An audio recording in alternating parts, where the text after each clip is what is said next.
Magandang umaga mga ka-happy hour. Narito ang mga balita para sa MBC TV Network News Update 10 AM edition. Tatlong major dam sa Luzon patuloy na nagpapakawala ng tubig. Patuloy na nagbabawas ng tubig ang tatlong malalaking dam sa Luzon kasunod ng yulang ibinagsak ng bagyong Pepito. Kabilang sa mga dam na nagpapakawala pa rin ng tubig ay ang Ambuklaw Dam at Binga Dam sa Benguet pati na ang Magat Dam sa Isabela.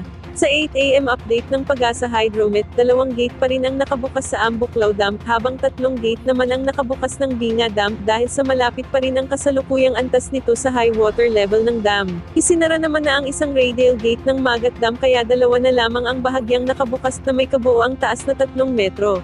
Bumaba na rin sa 190.24 meters ang water elevation noto mula sa 191 meters kahapon. Sa kabila nito, mahigpit pa ring pinaaalalahanan ng mga residente pagtawid at pananatili sa paligid ng Cagayan River, lalo na sa mga mabababang lugar na madaling maapektuhan ng baha.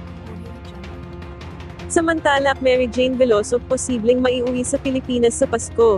Posibleng maiuwi sa Pilipinas ang Pinay na nasa death row sa Indonesia na si Mary Jane Veloso sa Pasko, ayon sa Department of Foreign Affairs ngayong Miyerkules. Ayon kay DFA Undersecretary Eduardo De Vega, hindi pa naisa sa pinalang pag-uusap sa paglipat kay Veloso dito sa Pilipinas, subalit umaasa silang matapos ito sa Pasko at maging matagumpay at hindi maantala. Sinabi pa ng opisyal na ilang buwan na ang nakakalipas ay nag-reach out aniya ang Pilipinas sa Indonesia kaugnay sa kaso ni Veloso bilang panibagong simula ng relasyon ng dalawang bansa sa ilalim ng bagong Pangulo ng Indonesia na si President Prabowo Subianto. Nauna nang inanunsyo ni Pangulong Ferdinand Marcos Jr. ngayong araw na nagkaroon na ng kasunduan sa Indonesian authorities para mayuho dito sa bansa si Veloso. At yan ang mga balita para sa MBC TV Network News Update 10 AM edition. Abangan ang mga susunod na balitaan mamaya para sa 11 AM edition.